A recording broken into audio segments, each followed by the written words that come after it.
સુરતમાં વરસાદી ઝાપટામાં પાણી ભરાઈ ગયા। સુરત નવી સિવિલથી મજુરા ફાયર સ્ટેશન રોડ પર પાણી ભરાયા। વાહન ચાલકોને હાલાકી પડી। રસ્તામાં ખાડો હોય, લોકો ધીમી ગતિએ વાહન હંકારી રહ્યા છે। આ તસવીરો જુઓ। ચોમાસું જતા જતા પણ ગટરો સાફ નથી થઈ અને તેનું પરિણામ છે કે થોડા વરસાદમાં હજુ પણ પાણી ભરાઈ જાય છે અને ઠેર ઠેર જળબંબાકારની સ્થિતિ સર્જાય છે અથવા તો વાહન ચાલકોને હાલાકી પડે છે।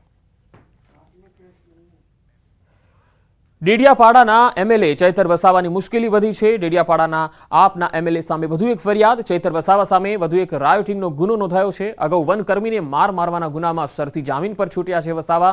હોટલ મેનેજરે એમએલએ સહિત 7 સામે માર મારવાની ફરિયાદ નોંધાવી હતી। શિવમ પાર્ક હોટલમાં કામ કરતા શાંતિલાલ વસાવાએ ડેડિયાપાડા પોલીસ સ્ટેશનમાં ફરિયાદ નોંધાવી હતી।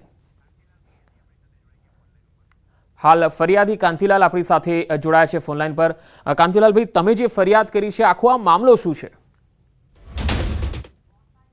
આખો મામલો એ રીતે છે કે હું ડેડિયાપાડા નીંગડ ગામ ખાતે એક શિવમ પાર્ક હોટલ છે, એની અંદર હું મેનેજર તરીકે નોકરી કરતો હતો અને લોકસભાની ચૂંટણી દરમિયાન ચૈતરભાઈના જે પ્રચારકો, એમના જે કાર્યકરો હતા, નેતાઓ હતા, એ હોટલની અંદર જમવા આવતા હતા અને એમનું જે બિલ હતું એ બિલ મને અડધું આપેલું છે અને બાકીનું બિલ હોવાથી મેં એમને વારંવાર ફોન કરેલા અને ફોન કરવાથી એ મારો ફોન કાપી નાખીને જવાબ નહોતા આપતા। એટલે સ્વાભાવિક મારામાં ગુસ્સો હતો અને એક દિવસે તારીખ 16ના રોજ મારો જે બીજા નંબર પરથી ફોન કર્યો ત્યારે એમણે મારો ફોન રિસીવ કર્યો અને સ્વાભાવિક મારાથી ગાળાગાળીથી મેં એમની સાથે વાત કરેલી છે અને એ વાતથી એ ઉશ્કેરાઈ જઈ અને એમના બીજા માણસો અને 10 થી 15 ગાડીઓ લઈને 20-25 માણસો મારા ઘરે આવી। મારું ઘર એમના ગામથી 15 થી 17 કિલોમીટર દૂર છે। ત્યાં આવીને એ મારા પર હુમલો કરે છે, મારપીટ કરે છે અને ઢોરમાર મારીને જાય છે। એ બાબતે મારપીટનો ગુનો મેં એમના પર ડેડિયાપાડા પોલીસ સ્ટેશને એફઆઈઆર કરેલ છે। શાંતિલાલભાઈ, કુલ કેટલા રૂપિયા બાકી છે? કુલ અત્યારે એમને જ્યારે અમે વાત કરેલી ત્યારે એમને મને 30,000 રૂપિયા રોકડા આપેલા છે। 20,000 રૂપિયા મારા છોકરીના ખાતામાં નાખેલા છે અને જ્યારે ચૂંટણી પૂરી થયા પછી મારે હોટલ છોડવાનું થયું, એમના થકી જ છોડવાનું થયું છે। 2 મહિના મેં પ્રચારમાં સમય આપ્યો, એટલા માટે મારા સેટ લોકોએ મને રિઝાઇન કર્યો છે। એટલે જ્યારે મેં હોટલ છોડી ત્યારે હોટલના માલિકોએ મને જે મારું બિલ છે એ મને કાપીને 1,28,720 રૂપિયા મારું કાપેલું છે। એની અંદર ચૈતરભાઈનું બિલ પણ કાપેલું છે, આમ આદમી પાર્ટીનું। એ બિલને લઈને વાત હતી। તો પણ આ બધા જે તમે જે આરોપ લગાવો છો એને ચૈતર વસાવા તો નકારી રહ્યા છે। નકારી રહ્યા છે તો ગામ આખું જોયે છે ને સાહેબ। ગામની અંદર વચ્ચે મારું ઘર છે પંચાયતની સામે અને આખું ગામ ચારે બાજુ છે અને એ આવીને ઢોરમાર મારીને જાય છે। એટલે એ બોલે છે તે સાચું છે એવું નથી હોતું, એ તો ઘણી વખત ખોટું બોલે છે। અત્યારે એમ કે છે કે 5,000 રૂપિયા બી બાકી હોય તો એમએલએ ધારાસભ્ય પદ પરથી રાજીનામું આપવું, આટલી મોટી વાત કરીને નાની વાતને દબાવવાની વાત કરે છે। એ તો તમે જે ફરિયાદ આપી છે એમાં તમે જે પૈસા અથવા એ લોકો જમીને ગયા છે એનું તમારી પાસે કોઈ બિલ છે, કોઈ પુરાવો છે?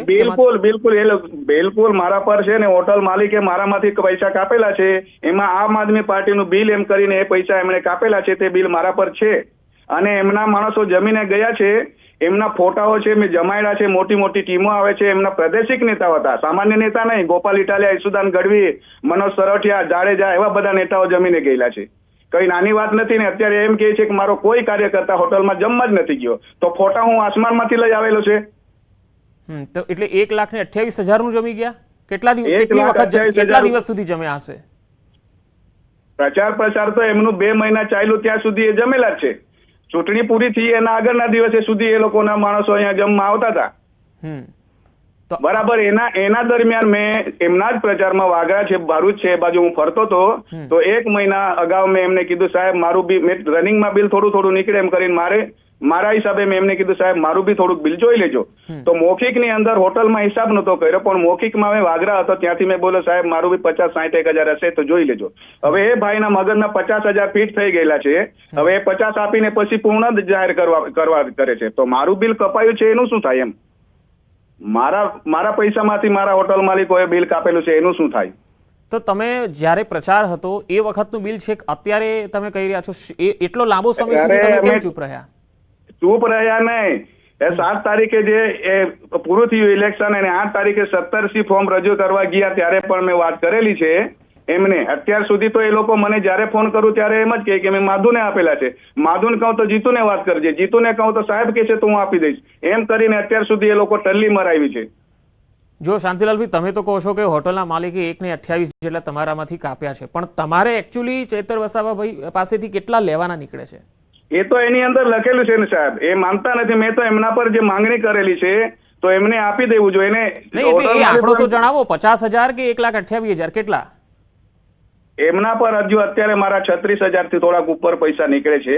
હા, પણ એ બિલ મેં એમને એમ કીધું 1,28,000 તમારા પર લેવાના એવું નથી. એ તો 1,28,000 નો ઠોકી બેહાડે છે. 1,28,000 રૂપિયા મારામાં કાપેલા છે, એમાં તમારું બિલ છે તે મને ચૂકતે કરો. મારી વાત એવી છે ને પૈસાની વાત તો અત્યારે છે જ નહીં. મેં ગુનો દાખલ કરેલો છે, મને ઘરે આવીને એ લોકો ઢોરમાર મારી ગયા છે. 20 થી 25 જણા અને 10 થી 15 ગાડી લઈને આવેલા છે. એના પર મેં ગુનો કરેલો છે, એના પર મેં FRI કરેલી છે. ઓકે, એટલે એ જે ટોળું આવ્યું હતું તમારા ઘરે, એ કોણ હતા? એટલે એમના જ વ્યક્તિઓ હતા? એ જે બી હતા એ વ્યક્તિઓ એમના જ માણસો. હું એમનો 10 વર્ષથી કાર્ય કરતા હું પણ છું અને દિલથી એમની સાથે કામ કરેલું છે. 24 કલાકમાં 5 થી 6 કલાક ઘરે આવ્યો છે સાહેબ મેં એમના માટે. તોય મારી સાથે આવું કરે છે. અત્યારે એટલું ખોટું બોલે છે, MLA પદ પર થઈને આટલું ખોટું કે મેં તમારા ઘરે આવીને માર્યો જ નથી. આખા ગામ જોઈએ, આખું ગામ મારું જોઈએ છે. કેટલું ખોટું બોલે છે. શાંતિલાલભાઈ, હજુ એ આંકડો હજુ સમજમાં ના આવ્યો મને. 36,000 બાકી છે, 50,000 કે 1,28,000?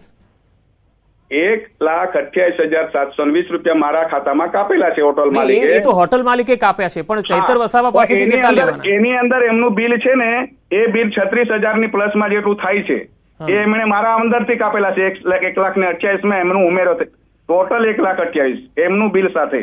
અચ્છા, એટલે 1,28,000 ટોટલ ચૈતર વસાવાના આપવાના નીકળે છે? નહીં, તમે સમજો, 1,28,720 કાપેલા છે, એમાં 36,000 પ્લસ થઈને જેટલું કે એમનું મારી અંદર જ છે, એમાં 1,28,000 માં. ઓકે, એટલે ચૈતર વસાવા પાસેથી તમારે કેટલા લેવાના, હોટલ માલિકે કેટલા લેવાના, એ જણાવો. તમે સમજો, હોટલ માલિકને મારા પરથી કાપી લીધા છે, તો હોટલ માલિક પછી એમ જ કહેવાય. હોટલ માલિકને ભૂલી જાઓ, હું એવું નથી કહેતો શાંતિલાલભાઈ, હોટલ માલિકની વાત ના કરશો. તમે ચૈતર વસાવાને કેટલા ચૂકવવાના બાકી નીકળે છે એ આંકડો કહો. 36,000 ની આસપાસમાં. 36,000 બાકી નીકળે છે? હા, એ મારામાં કાપેલું છે એટલે એમના પર મારે લેવાના થાય છે એમ. ઓકે, એટલે એ 36,000 આપવાની ના પાડે છે એવું છે? હા. ઓકે, 1,28,000 નથી? હા, એમના માટે મેં તો 2 મહિનાનો બી બીજો પગાર કાપી નાખ્યો છે. અચ્છા, છેલ્લે તમારી ચૈતર વસાવા સાથે ક્યારે વાતચીત થઈ, તેમણે શું કહ્યું? બસ 16 તારીખે વાત થઈ. એના પહેલા હું 1.5-2 મહિનાથી વાત જ નહોતો કરતો, કેમ કે જવાબ જ નહોતા આપતા. હા, તો 16 તારીખે શું વાતચીત થઈ, તેમનો શું જવાબ હતો? 16 તારીખે તમારી જે વાત થઈ એમાં શું જવાબ? 16 તારીખે જે વાતચીત થઈ એ જ વાત છે કે એમને મેં ગાળો બોલીને વાત કરી. મેં કીધું આટલા લાંબા સમયથી તમે તમારી હાથે ફર્યો અને આટલું તમારી માટે મહેનત કરી, છતાં તમે મને યાર આ રીતે તમે આ કરો છો, એમ કરીને ગાળાગાળીથી અમારી વાતો થયેલી છે. એટલે તમને એવું કેમ લાગે છે કે ચૈતર વસાવા 36,000 જેવી નજીવી રકમ નહીં આપે? એ તો એમાં એમને સમજવું છે ને. એ તો મને કહે છે કે તારું બિલ આવી ગયેલું છે, હવે તારે કંઈ આપવાનું રહેતું નથી, એવી વાતો કરે છે. અને બીજી વાત, મારા કાર્યકર્તા હોટલ પર જમવા જ નથી આવ્યા એવી વાત કરે છે. તો ઓકે, હા, ઓકે, એટલે તમને તો એવો ભરોસો નથી જ કે 36,000 રૂપિયા તમને નહીં આપે? નહીં આપે એટલે માણસ માનવા રાજી નથી કે મારા કાર્ય